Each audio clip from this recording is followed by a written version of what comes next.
श्री राम कथा की ओर चले। मेरे प्यारे प्रभु श्री राम भरद्वाज मुनि से आज्ञा लेकर के आगे जा रहे हैं, मानस का दर्शन करा रहे हैं। देखत बनी सरसेल सुहाए, वाल्मीकि आश्रम में प्रभु आए। शरण सरोज बिटप वन फूले, गुंजत मंजु मधु रस भूले। सुच सुंदर आश्रम निरत हर से राजव ने, सुन रघुबर आगमन मुनि आगे आयो लें, आगे आयो लें। वाल्मीकि ने सुना तो वाल्मीकि दौड़ करके मेरे प्रभु को लेने के लिए गए। दोनों भाइयों ने वाल्मीकि जी के चरणों में साष्टांग प्रणाम किया है। वाल्मीकि ने उठा करके दोनों भाइयों को अपने हृदय से लगा लिया, आनंदित हो रहे हैं और कहा, राम अभी तक जितने भी मैंने साधन किए हैं तो उसका फल मुझको ये प्राप्त हुआ कि घर बैठे सीता राम जी के दर्शन हुए। आनंदित हो रहे हैं वाल्मीकि जी। और वाल्मीकि जी अपने आश्रम में प्रभु श्री राम को ले गए हैं, आसन पर बिठाया है, विधिवत पूजन किया है और हाथ जोड़कर के प्रभु के चरणों में बैठ गए, आनंदित हो रहे हैं। प्रभु श्री राम ने कहा कि गुरुदेव मैं कुछ समय के लिए पर्णकुटी बनवा करके ठहरना चाहता हूँ, रुकना चाहता हूँ, तो स्थान बताइए कौन सा स्थान उचित है। वाल्मीकि जी हंसने लगे और कहा, प्रभु आप तो कण में व्यापक हो, प्रभु व्यापक सर्वत्र समाना, और प्रेम से त्रिगति होए में जाना। प्रभु व्यापक सर्वत्र समाना, प्रेम से त्रिगति होए में जाना। प्रभु आप सर्वत्र हो, कण कण में व्यापक हो। प्रभु आप तो सभी जगह हो। जैसे उदाहरण से देखिए, आसमान सर्वत्र है, जहाँ जाइए वहाँ आसमान है।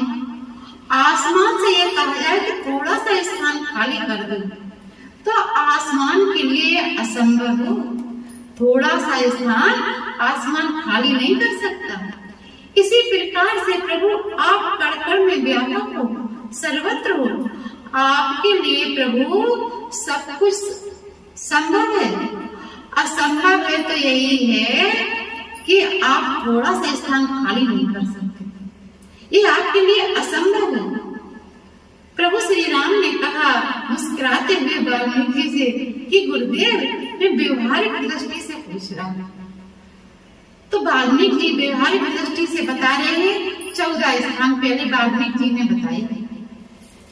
पहला स्थान बताया है, जाके सिरवड़ समुद्र समाना, और कथा तुम्हारे सुभगे सरनाना।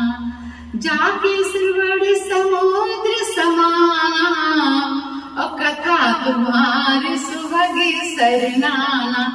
जाके सिरवड़ समुद्र समाना, और कथा तुम्हारे सुभगे सरनाना। कहा जैसे समुद्र में नदी का कितना भी जल जाए, नदियों का, समुद्र की कभी तृप्ति नहीं होती। समुद्र ने कभी नदियों से ये नहीं कहा कि मेरी तृप्ति हो गई, बस करिए, बंद करिए।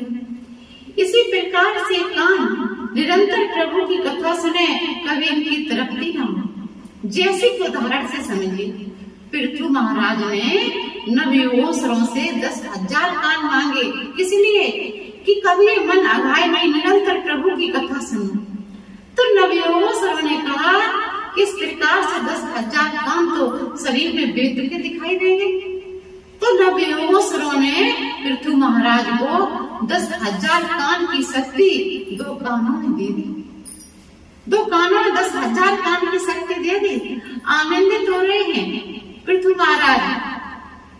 और दूसरा स्थान बताया वाल्मीकि जी ने, जिव्या। जिव्या को संतों ने हंसनी कहा है। हंसनी क्यों कहा है?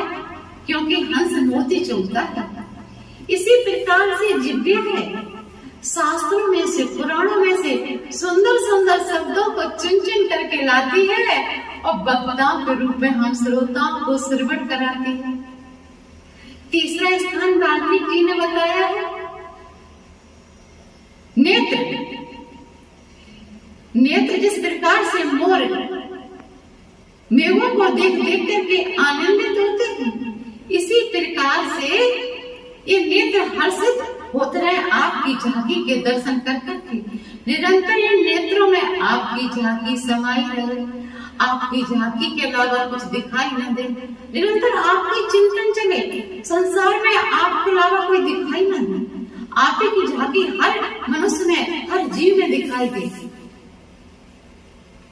और कहा है कि जो चरण प्रभु के दरबार के लिए जाते हो, एक स्थान बताया है जो पुरुषार्थ करते हो, एक स्थान बताया है जो निरंतर प्रभु की सेवा करते हो ये हाथ। इस प्रकार से वाल्मीकि जी ने 14 स्थान बताए प्रभु श्री राम को। और एक बड़ा सुंदर अंतिम स्थान बताया है।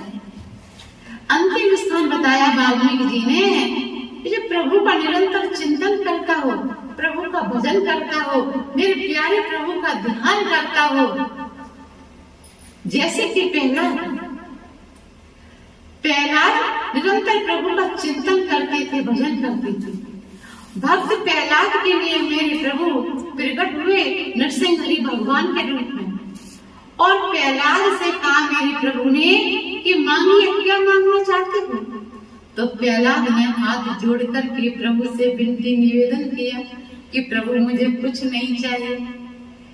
प्रभु ने कहा कि प्रहलाद तुम मेरे प्यारे भक्त हो, प्रिय भक्त हो, मांग लो, क्या मांगना चाहते हो? प्रहलाद ने कहा प्रभु मुझे कुछ नहीं चाहिए। तो नरसिंह हरि भगवान ने कहा प्रहलाद से कि प्रहलाद मेरा मन है, मेरे लिए मांग लो, कुछ तो मांग लो। तो प्रहलाद ने कहा कि प्रभु आप मुझे देना चाहते हो तो एक वचन दे दीजिए। प्रभु आनंदित होने लगे। प्रभु ने कहा हाँ मांगे। तो प्रहलाद ने मांगा कि प्रभु मुझे ऐसा वचन दे दीजिए, मुझे ऐसा वरदान दे दीजिए कि मेरे मन में कभी किसी से मांगने की इच्छा न हो। नरसिंह हरि भगवान हंसने लगे, कहा कि सारा संसार मेरे अधीनस्थ और मैं प्रहलाद जैसे भक्तों के अधीनस्थ। इस प्रकार से आनंदित हो रहे हैं प्रहलाद और प्रभु के दर्शन कर रहे हैं। इसी प्रकार से भक्त ने कहा कि मेरे हृदय में कभी किसी से मांगने की इच्छा न हो, निरंतर मैं प्रभु का भजन करूं, प्रभु का ध्यान करूं, लेकिन मन में ये कभी ना आए कि अपने प्रभु से मांगने की मन में इच्छा हो। इस प्रकार से वाल्मीकि जी ने प्रभु श्री राम को 14 स्थान बताए। प्रभु श्री राम ने कहा कि गुरुदेव व्यवहारिक दृष्टि से बताइए। तो वाल्मीकि जी व्यवहारिक दृष्टि से बता रहे हैं चित्रकूट स्थान। वाल्मीकि ने कहा कि राम चित्रकूट स्थान चित्त की भूमि है। तुम चित्रकूट में बड़ कुटी बनवा करके वहां ठहरिए। कुछ समय के बाद जितने भी चित्रकूट के वन में संत महात्मा साधना कर रहे हैं, वो सभी दौड़े दौड़े स्वयं आपके दर्शनार्थ हेतु आ जाएंगे। मेरे प्यारे प्रभु एक रात्रि वाल्मीकि जी के आश्रम में रुके। देखिए तीर्थ में रुकने का फल तभी प्राप्त होता है कम से कम एक रात्रि रुका जाए। प्रातः होते ही मेरे प्यारे प्रभु ने वाल्मीकि जी से आगे चलने की आज्ञा मांगी। वाल्मीकि जी आनंदित हो रहे हैं, कहा प्रभु आपको ये तो नहीं कह सकता जाइए, लेकिन आपको अपना उद्देश्य पूरा करना है, इसलिए आपको आगे जाना है। तो मेरे प्रभु चल दिए। मेरे प्रभु चित्रकूट में पहुंचे। चित्रकूट के वन में जितने भी संत महात्मा हैं सभी दौड़े दौड़े प्रभु के दर्शनार्थ हेतु आ रहे हैं। इधर प्रभु श्री राम ने निषाद राज हुए और लक्ष्मण जी से कहा कि जाइए हमारे विश्राम हेतु पर्णकुटी बनाई। और इधर देखिए कोलवीर प्रभु के दर्शनार्थ हेतु दौड़े दौड़े आ रहे हैं, आनंदित हो रहे हैं और प्रभु से हाथ जोड़ करके विनती निवेदन कर रहे हैं और कह रहे हैं कोलवीर कि प्रभु आप यहाँ पर रहिए, आपकी मैं भरपूर सेवा करूंगा, बनचरों से प्रभु आपकी मैं देख रेख करूंगा। प्रभु आपकी पूजा के लिए मैं सुमन लाया करूंगा, जल लाया करूंगा। मेरे प्रभु आनंदित हो रहे हैं अपने भक्तों की बातें सुन करके। जैसे उदाहरण से देखें, एक माँ जब उसका बच्चा छोटा होता है 6 महीने का, 7 महीने का, तो बच्चा किस प्रकार से माँ से हूँ करके बातें करता है और माँ आनंदित होती है। ये विचार करके आनंदित होती है कि मेरा बच्चा बोल रहा है। ये नहीं सोचती क्या बोल रहा है, बस ये सुन करके आनंदित होती है कि मेरा बच्चा बोल रहा है। इसी प्रकार से प्रभु श्री राम उस माँ की बात, अपने भक्तों की बातें सुन करके आनंदित हो रहे हैं, हंस रहे हैं। प्रभु श्री राम मंद मंद मुस्कुरा रहे हैं। आगे की राम कथा कल मैं आपको श्रवण कराऊंगी। तब तक के लिए जय सिया राम, जय सिया।